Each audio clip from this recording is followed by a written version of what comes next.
Welcome to my channel अनकही सच्चाई bye वृंदा।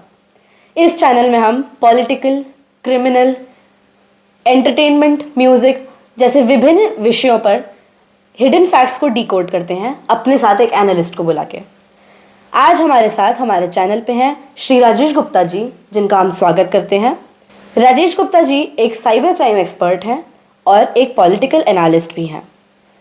Rajesh ji political और टेक्निकल दोनों ही क्षेत्रों में अपना अच्छा अनुभव रखते हैं, अपना अच्छा एक्सपीरियंस रखते हैं। तो आज हम इनसे जानना चाहेंगे कि दिल्ली आगामी चुनाव में दिल्ली किसकी। राजेश जी आपका स्वागत है हमारे चैनल में। धन्यवाद वृंदा जी। तो राजेश जी मैं आपसे पहला सवाल ये पूछना चाहूँगी कि जैसा कि आप जानते हैं दिल्ली विधानसभा चुनाव में हमारे पास 3 मुख्य पार्टी हैं, आम आदमी पार्टी, भाजपा और कांग्रेस। तो जैसा कि हम सबने महसूस करा कि आप यानी कि आम आदमी पार्टी और कांग्रेस, इन दोनों ही पार्टी ने बहुत ही स्टार्टिंग में, बहुत ही शुरुआत में अपनी कैंडिडेट की लिस्ट डिक्लेयर कर दी थी, लेकिन भाजपा ने ऑन द अदर हैंड बहुत ही आखिर में जाके अपने कैंडिडेट की लिस्ट डिक्लेयर करी है। तो आपको क्या लगता है इसके पीछे कोई वजह, कोई कारण? आप अपना व्यू दीजिए। बहुत अच्छा सवाल पूछा वृंदा जी आपने। भारतीय जनता पार्टी, आम आदमी पार्टी और कांग्रेस के बीच में एक बहुत बड़ा डिफरेंस जो है, भारतीय जनता पार्टी एक ऑर्गेनाइजेशनल स्ट्रक्चर के साथ काम करती है, जबकि कांग्रेस और आम आदमी पार्टी का कोई ऑर्गेनाइजेशनल स्ट्रक्चर ना होने की वजह से ये व्यक्ति विशेष को रिप्रेजेंट करते हैं। तो जब इनके पास इलेक्शन का टारगेट आता है तब ये अपने इलेक्शंस की तैयारी करते हैं, जबकि भारतीय जनता पार्टी 365 दिन बूथ लेवल, बूथ स्ट्रक्चर पे काम करते हुए अपने कार्यकर्ता के थ्रू बूथ स्ट्रक्चर पे काम करती रहती है। तो ये कहना गलत होगा कि वो इलेक्शन में उन्होंने डिले किया, बल्कि उनकी तैयारी 1 साल 1.5 साल पहले ही किसी भी इलेक्शन की वो तैयारी में लग जाते हैं जी। बाकी का बात आपने जो सवाल किया कि उन्होंने अपने नामों को फाइनलाइज करने में काफ़ी लेट किया, जबकि मैंने आपको बताया कि जब ऑर्गेनाइजेशनल स्ट्रक्चर पे है तो भारतीय जनता पार्टी अपने सिंबल और अपने पार्टी के कैडर के बेस पे चुनाव लड़ती है। तो उनके लिए कैंडिडेट का नाम जस्ट एक नाम होता है, जबकि आम आदमी पार्टी के लिए कैंडिडेट का बहुत बड़ा एक पार्ट होता है और इसीलिए उनको जल्दी डिसाइड करना पड़ता है। और भारतीय जनता पार्टी, क्योंकि कैंडिडेट उनके लिए जस्ट एक नाम है, सिंबल उनका मेन टारगेट है और पूरी की पूरी ऑर्गेनाइजेशन जमीन पे पूरी मेहनत के साथ चुनाव लड़ती है, तो इसलिए उनको उसको डिले को हम कंसीडर नहीं कर सकते। धन्यवाद राजेश जी। जैसा कि आपने कहा राजेश जी कि आप और कांग्रेस दोनों की एक चेहरे के बल पे इलेक्शन लड़ते हैं, लेकिन भाजपा के लिए चेहरा मायने नहीं रखता, सिर्फ एक पार्टी का ऑर्गेनाइजेशन इंपॉर्टेंट रखता है। तो मैं ये जानना चाहूंगी कि यूपी के चुनाव में क्या भाजपा बिना योगी जी के चेहरे के इलेक्शन लड़ने की हिम्मत रखती है? बहुत अच्छा सवाल पूछा वृंदा जी आपने। जैसा कि मैं आपको बता चुका हूं कि भारतीय जनता पार्टी का पूरा ऑर्गेनाइजेशनल सिस्टम है, उनके लिए कोई भी कैंडिडेट, जैसे आपने यूपी के इलेक्शन को अगर बात कर रहे हैं, तो उत्तर प्रदेश का जब इलेक्शन पहली बार लड़ा गया था तो किसी चेहरे के बूते पे नहीं लड़ा था, पूरी ऑर्गेनाइजेशन ने, पूरा संगठन ने मिलकर चुनाव लड़ा था और जिसके बेसिस पे उन्होंने चुनाव में जीत दर्ज की थी। उसके बाद उन्होंने योगी जी को मुख्यमंत्री का पदभार दिया था। नेक्स्ट इलेक्शन जरूर उनके चेहरे पे लड़ा गया, क्योंकि चेहरा पे लड़ा नहीं गया, पब्लिक ने उसको माना कि यही मुख्यमंत्री होंगे, क्योंकि उनके काम को देखते हुए। जैसा मैंने आपको बोला कि भारतीय जनता पार्टी के अंदर इतना बड़ा डेप्थ है इनके कैडर के अंदर और इनके ऑर्गेनाइजेशन के अंदर, कि अगर हम योगी जी की बात करें, चाहे भारत के प्रधानमंत्री श्री नरेंद्र मोदी जी की बात करें, तो इनके पास बहुत सारे नरेंद्र मोदी हैं ऑर्गेनाइजेशन के अंदर और बहुत सारे योगी हैं, बहुत सारे खट्टर हैं, और इसलिए इनकी डिपेंडेंसी किसी एक व्यक्ति पे नहीं है। ये बात सच है कि इनके चेहरे के बेसिस पे बहुत ज़्यादा फायदा भारतीय जनता पार्टी को मिलता है, लेकिन मैं फिर कहना चाहूँगा कि भारतीय जनता पार्टी के पास इस जैसे बहुत सारे चेहरे हैं। इसका एग्जाम्पल के तौर पे मैं कहता हूँ कि अगर मान लीजिए जैसे कोई एक बुक होती है, बुक बहुत जब चल जाती है तो उसके अंदर एक चैप्टर होता है, वो चैप्टर उसको अट्रैक्ट करता है, लेकिन नंबर ऑफ चैप्टर्स होते हैं। तो भारतीय जनता पार्टी के अंदर नंबर ऑफ चैप्टर्स हैं, एक ही चैप्टर अभी आपने मोदी जी के बारे में चर्चा की या योगी जी के बारे में चर्चा की, ये एक चैप्टर है। जबकि भारतीय जनता पार्टी एक आइडियोलॉजिकल पार्टी है, क्योंकि इसके अपनी एक आइडियोलॉजी है जिसके बेसिस पे ये पब्लिक डोमेन में पॉलिटिक्स करती है। उसके बेसिस पे एक इन लोगों को अलग अलग कैडर से ये लोग आते हैं और ये काम करते हैं। तो इसलिए इसी तरीके से अब जैसे आगामी अभी दिल्ली का जो चुनाव जिसके संदर्भ में हम लोग बैठ के बात कर रहे हैं, अगर भारतीय जनता पार्टी अपनी जीत दर्ज कर पाती है तो आप देखेंगे कि एक नया चैप्टर और संकलन हो जाएगा और किसी नए चेहरे के साथ भारतीय जनता पार्टी मुख्यमंत्री लाएगी और 5 साल में उसका भी इतिहास और उसका भी भविष्य देख के लोग कहेंगे कि ये भी एक मुख्यमंत्री है। राजेश जी, आपसे अगला मेरा सवाल ये है कि दिल्ली के इन वाले चुनाव में मुख्य मुद्दे क्या हैं जिन पे चुनाव लड़ा जा रहा है?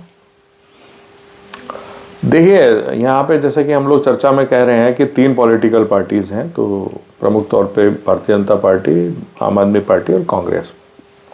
तीनों अपने, आम आदमी पार्टी अपनी फ्रीबीज का प्रलोभन देके, जैसा कि उनका इतिहास रहा है, लेकिन वो फ्रीबीज के साथ अपने क्लैरिफिकेशंस के साथ नहीं आ पा रही है कि उन्होंने क्या डेवलपमेंट का जेन्युइन तरीके से काम किया। सिर्फ भारतीय जनता पार्टी एक तो अपने जो आम आदमी पार्टी के फ्रीबीज हैं उनको साथ लेके आके आम आदमी पार्टी का फेलियर जो उन्होंने कमिटमेंट्स किया था, जैसे कि यमुना सफाई की उन्होंने बात की थी, उन्होंने पॉल्यूशन की बात की थी, वो इनको कटघरे में खड़ा कर रहे हैं। इसके साथ जो करप्शन की बात थी, करप्शन का टैग उन्होंने उनके माथे पे चिपका दिया है और उन्होंने काफ़ी अच्छे तरीके से इस इलेक्शन के अंदर इसको एक मुद्दा बनाया है, जिसके अंदर कोविड के पीरियड के अंदर जो उन्होंने अपना शीशमहल तैयार किया था उसको उन्होंने उनके माथे पे चिपका दिया है। और इससे एक क्लैरिटी आ रही है पब्लिक के अंदर एक रोष है कि ये कोई भी मुख्यमंत्री कोविड पीरियड के अंदर जो इस एथिक्स की बात करता था कि मैं ये नहीं लूंगा, सिक्योरिटी नहीं लूंगा, कांग्रेस के साथ समर्थन नहीं लूंगा, और ये सब चीजें देखते हुए भी उन्होंने ये सब चीजें वीआईपी कल्चर को अडॉप्ट किया, जिससे कहीं ना कहीं उनकी इमेज को डेंट लगा है। तीसरी पॉलिटिकल पार्टी कांग्रेस अपने हिस्ट्री को याद करा रही है कि दिल्ली के अंदर जो भी डेवलपमेंट हुआ था वो शीला जी के टाइम पे हुआ था। तो तीनों पार्टीज फ्रीबीज को तो लेके आ रही हैं, लेकिन प्रमुख तरीके से कहीं ना कहीं भारतीय जनता पार्टी लीड करते हुए दिखाई दे रही है, क्योंकि उन्होंने इस मुद्दे को कि जो आम आदमी पार्टी का फेलियर है वो 10 साल की 12 साल की जो एंटी इनकम्पेंसी है वो पब्लिक में मुद्दा बना पा रही है, और इसी के बूते पे ये प्रमुख मुद्दे रहने वाले हैं। डेवलपमेंट का मुद्दा बहुत प्रमुख तरीके से रहने वाला है, क्योंकि भारतीय जनता पार्टी पब्लिक को ये कन्विंस करने की कोशिश कर रही है कि जो मोदी जी गारंटी देते हैं वो गारंटी मोदी के वर्ड्स की गारंटी है, उन्होंने देश के अंदर करके दिखाया है। और आम आदमी पार्टी ने सिर्फ टाइम गेन करते करते 10-12 साल पब्लिक के निकाल दिए हैं। तो ये दिल्ली को उसके अस्तित्व का दर्शन कराने के लिए कि भविष्य में वो दिल्ली कैसी होगी, ये तीनों अपने तरीके से स्टैंड करने की कोशिश कर रही है, लेकिन आम आदमी पार्टी कहीं ना कहीं इसमें फेल होती हुई दिख रही है। सब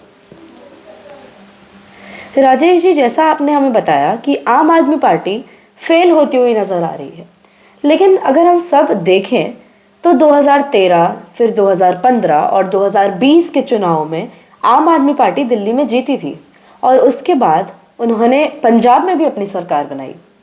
तो ऐसा तो नहीं है कि सोशल मीडिया के द्वारा आम आदमी पार्टी की एक गलत इमेज लोगों के दिमाग में पोर्ट्रे करी जा रही है? आपका क्या कहना है इस बात? देखिए, आपका कहना ठीक है, लेकिन इसको आपको थोड़ा सा ना ब्रॉड विजन में देखना पड़ेगा। फर्स्ट टाइम वो 13 में जीते, जब वो सत्ता में आए थे तो जब उन्होंने पहले ही एक एनजीओ के फॉर्मेशन में काम करते थे केजरीवाल जी, एनजीओ के फॉर्मेशन से उन्होंने एक ड्राइव चलाया करप्शन के खिलाफ, और उसके अंदर एक पूरा का पूरा मोबिलाइज किया, उसमें अन्ना हजारे जी का फेस को लिया और एक पूरा का पूरा एक ग्रुप तैयार किया, जिसके अंदर किरण बेदी जी थी, कुमार विश्वास थे, और बहुत सारे बड़े सारे नाम थे जिसके अंदर बड़े बड़े सेलिब्रिटीज, बड़े बड़े एडवोकेट्स, और इन्होंने एक मोमेंटम खड़ा हुआ दिल्ली के अंदर करप्शन के अगेंस्ट में। जब करप्शन के अगेंस्ट में हुआ तो पब्लिक ने भी सोचा, उस समय जब बातें चल रही थी तब हिंदुस्तान में सरकार जो है कांग्रेस की हुआ करती थी और दिल्ली में भी कांग्रेस की सरकार होती थी। लोगों ने 1,76,000 करोड़ का घोटाले सुने, और जब वो सुने वृंदा जी तो बड़ी हैरानी होगी कि लोग आपस में मजाक करते थे, क्या आपको पता है कि 1,76,000 करोड़ के अंदर कितने जीरो आते हैं? तो ये इस तरीके का एक आपस में मजाक चलता था। ये जब मोमेंटम खड़ा हुआ तो पब्लिक को बहुत बुरा लगा, और पब्लिक ने और यूथ ने खासकर, और ऐसे प्रोफेशनल यूथ्स ने जो ऑलरेडी कॉर्पोरेट्स में जॉब करते थे बड़ी बड़ी, और उन्होंने छोड़ के केजरीवाल जी का इस मोमेंटम में साथ दिया। साथ देने के बाद ये 2013 में सत्ता में आए आम आदमी पार्टी की फॉर्मेशन से, और इन्होंने सबसे पहले कसम खाई थी कि मैं जब सत्ता में आऊंगा तो एथिक्स के साथ काम करूंगा, क्योंकि अनएथिकल पॉलिटिक्स को इन्होंने शीशा दिखाया था, तो पब्लिक इनके साथ थी। लेकिन इन्होंने कहा कि मैं कांग्रेस को गाली देते हुए ये जब सत्ता में आए, और सत्ता में आने के बाद इन्होंने फिर सत्ता में आने के लिए कांग्रेस से ही इन्होंने समर्थन लिया। 2013 के बाद 1.5 साल इनकी सरकार चली और कांग्रेस ने विड्रॉ किया, और इन्होंने 2015 का चुनाव लड़ा, और 2015 में इनको बहुत जबरदस्त मैंडेट मिला, इसमें कोई दो राय नहीं है। लेकिन तब पब्लिक ने फिर इनका साथ इसलिए दिया, और बड़े तरीके से साथ दिया। आप बिलीव नहीं करेंगे, 70 में से 67 70 में से 67 सीट्स जीतना किसी भी पॉलिटिकल पार्टी के लिए बहुत बड़ा मैंडेट होता है। लेकिन ये पब्लिक ने उनका साथ क्यों दिया? क्योंकि उन्हें लगा कि इन्हें काम करने का मौका नहीं मिला।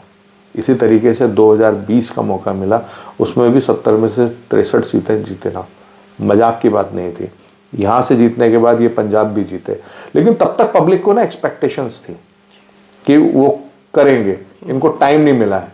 इसी तरीके से पंजाब में भी जब इनको मौका मिला तो इन्होंने फ्रीबीज का कमिटमेंट किया, इन्होंने महिलाओं को फोकस किया, और इन्होंने कहा कि मैं 1,000 रुपए हर महिला को दूंगा। आज 3 साल सत्ता में हो गए हैं, इनको 1 रुपया नहीं दिया, ये ऑन रिकॉर्ड है।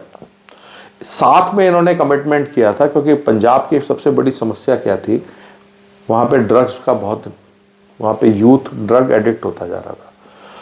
इन्होंने कमिट किया था कि 1 महीने के अंदर, क्योंकि ये बातें तो सिर्फ बातों में करते हैं ना, तो इन्होंने कहा कि 1 महीने के अंदर ही मैं सारा ड्रग्स माफिया को बंद कर दूंगा। और आज मजे की बात यह है कि वहां तो कम हुआ नहीं, और जो ड्रग्स पैडलर्स जो थे उनके पांव दिल्ली तक भी इन्होंने बसा दिए हैं। अब वो इन्वेस्टिगेशन एजेंसीज का काम है कि वो किस तरीके से इसको इन्वेस्टिगेट करके चीज़ों को लेके आएंगे। तो ये कहना गलत है कि सोशल मीडिया का, हाँ मैं मानता हूं कि सोशल मीडिया का यूज़ और मिस यूज़ करके किसी भी पॉलिटिकल पार्टी या किसी भी इंडिविजुअल कैरेक्टर को डैमेज किया जा सकता है, लेकिन इनके केस में ऐसा नहीं है। तो जैसा कि आपने कहा कि सोशल मीडिया का यूज़ और मिसयूज़, तो क्या ऐसा हो सकता है कि सोशल मीडिया का मिसयूज़ करके किसी भी पॉलिटिकल पार्टी या किसी भी इलेक्शन का रिजल्ट बदला जा सकता है? बहुत अच्छा सवाल पूछा आपने। बिल्कुल किया जा सकता है। इलेक्शन के रिजल्ट से मतलब होता है इलेक्शन का ना, हर इलेक्शन का एक नैरेटिव सेट किया होता है।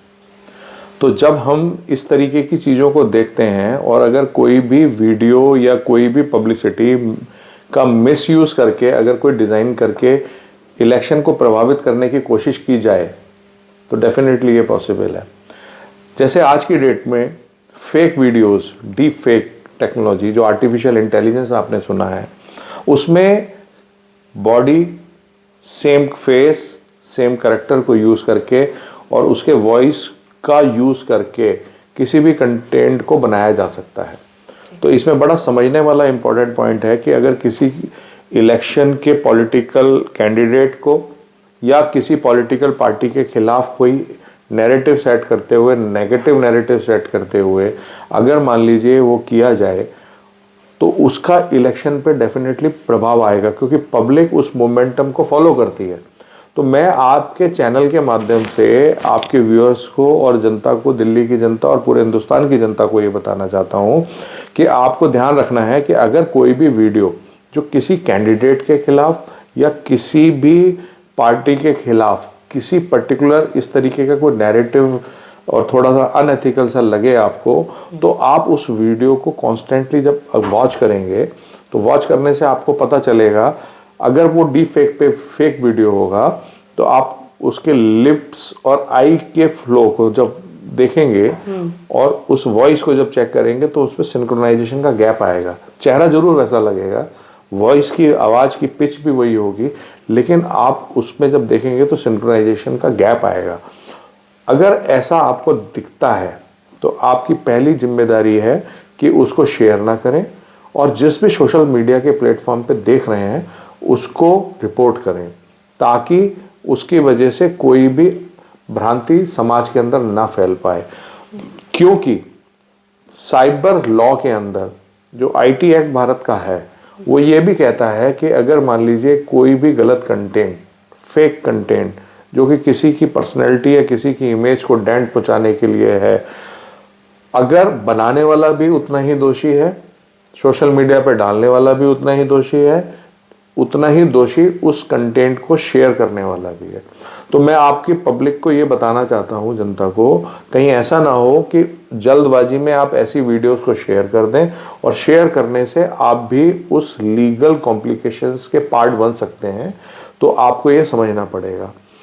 जैसे कि मैं आपको एग्जाम्पल के तौर पे एक केस बताना चाहता हूँ। जैसे कि आपने एक चीज़ देखी होगी कि अभी एक ट्रेंड चल रहा है हर इलेक्शन के रिजल्ट के बाद कि हिंदुस्तान का इलेक्शन कमीशन जो ईवीएम मशीन यूज कर रहा है जी, वो हैक हो जाती है जी। जब अपोजिशन जीतता है तब उसको वो अपने जीत को सेलिब्रेट करता है, और अगर जहां भी कहीं हार जाता है तो वो ये एक ब्लेम लगाता है कि जी इलेक्शन कमीशन ने की मशीन हैक हो गई। जबकि मैं आपको एक टेक्निकल एनालिस्ट होने के नाते ये बता देता हूं कि जो भी मशीन हमारे यहाँ यूज़ होती है उसमें कोई कम्युनिकेशन प्रोटोकॉल्स यूज़ नहीं किए जाते। वो एक स्टैंड अलोन मशीन होती है, वो किसी भी नेटवर्क से कनेक्ट नहीं होती, किसी भी ब्लूटूथ सिस्टम से कनेक्ट नहीं होती, और किसी भी इंटरनेट और वाईफाई सिस्टम से कनेक्ट नहीं होती, जिसकी वजह से वो एक नॉर्मल मशीन के तौर से स्टैंड अलोन मशीन होती है, और वो हैक नहीं हो सकती, क्योंकि हैक करने के लिए किसी कनेक्टिविटी सिस्टम में लेके आना पड़ता है अगर रिमोट एरिया से करना है।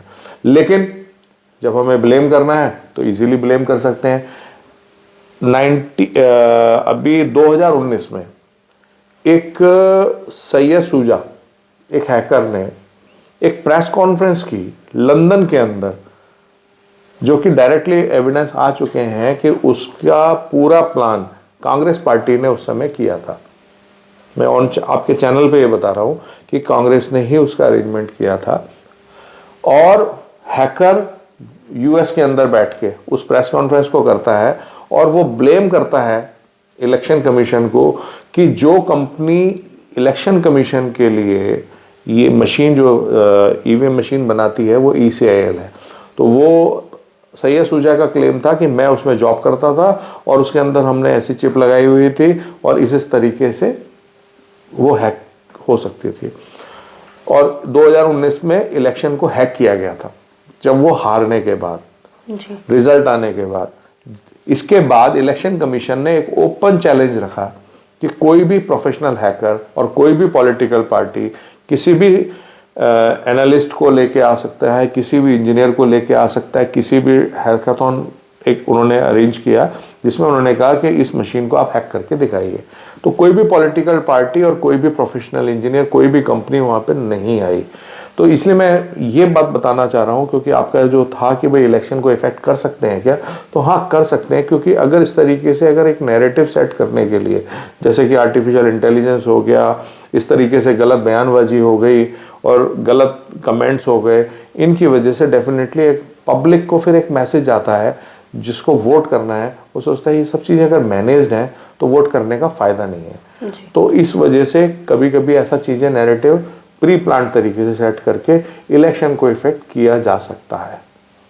राजेश जी, मेरा आखिरी सवाल आपसे ये है कि अगर मान लीजिए केजरीवाल जी ये चुनाव हार जाते हैं या उन पे सारे आरोप जो लगाए हुए हैं वो सिद्ध हो जाते हैं, तो आप पार्टी का अब क्या फ्यूचर हम देख सकते हैं? आपने बहुत ही इंटरेस्टिंग क्वेश्चन किया है वृंदा जी। पूरी दिल्ली के अंदर यही चर्चा चल रही है, क्योंकि इस बार भारतीय जनता पार्टी ने फ्रंट एंड पे खेलते हुए इनके केजरीवाल जी और इनकी पूरी कोर टीम के अगेंस्ट अपने सबसे स्ट्रांग लोगों को चुनाव लड़ाया है। इसी तरीके से कांग्रेस ने भी टोटल फ्रंट एंड पे खेलते हुए इनकी कोर टीम के अगेंस्ट में बहुत स्ट्रांग लोगों को चुनाव लड़ा रहे हैं। खुद केजरीवाल जी, मनीष सिसोदिया और जो अभी वर्तमान में मुख्यमंत्री हैं आतिशी जी, इनको अगर देखा जाए और सत्येंद्र जैन, इन सबको घेर के ट्रायंगुलर फाइट में बहुत कॉम्पिटिटिव इलेक्शन हो रहा है। और कहीं ना कहीं ऐसा लग रहा है कि कहीं ऐसा ना हो कि केजरीवाल जी खुद चुनाव हार जाएं। देखिए, ये तो पब्लिक का वोटिंग राइट है और पब्लिक किसको वोट करेगी, किस नैरेटिव पे वोट करेगी, उसका आंसर तो 5 तारीख को वोटिंग के बाद और 8 तारीख को रिजल्ट के बाद ही पता चलेगा। लेकिन जैसा कि प्रिजम्पशन में आपने एक क्वेश्चन, हाइपोथेटिकल क्वेश्चन पूछा कि मान लीजिए वो चुनाव हार जाते हैं या उनकी कोर टीम चुनाव हार जाती है या उनको आने वाले समय में उनके केस में उनको सजा हो जाती है, तो ये बात सच्चाई है कि इस पॉलिटिकल पार्टी का, क्योंकि हमने इस पूरे इंटरव्यू में मैंने आपको बताया कि बाकी की मतलब भारतीय जनता पार्टी एक ऑर्गेनाइजेशनल बेस्ड पार्टी है। यहाँ पे केजरीवाल मतलब आम आदमी पार्टी मीन्स कि केजरीवाल खत्म तो पार्टी खत्म जी, क्योंकि कोई दूसरा केजरीवाल उन्होंने खड़ा ही नहीं होने दिया। उस केजरीवाल सरकार ने, केजरीवाल जी ने कोई आइडियोलॉजिकल बेस ही नहीं बनाया अपना। तो इसका मतलब बिल्कुल क्लियर है कि अगर केजरीवाल नहीं तो आम आदमी पार्टी ही नहीं। तो जिस तरीके से इनका ग्राफ बहुत फास्ट ट्रैक पे चढ़ा, तो भविष्य में एक बहुत बड़ी पॉसिबिलिटी ऐसी दिखती है कि आने वाले समय में इतिहास के पन्नों में ढूंढा जाएगा कि आम आदमी पार्टी का ग्राफ किस तरीके से काम करने का था। तो ये पॉसिबिलिटी है, इसको नजरअंदाज शायद नहीं किया जा सकता। आपका बहुत बहुत धन्यवाद राजेश जी। मैं आशा करती हूँ आपके विचारों से दिल्ली की जनता को इस बार के इलेक्शंस में डिसीजन लेने में आसानी होगी। आपका हमारे चैनल में आने के लिए बहुत बहुत धन्यवाद। धन्यवाद वृंदा।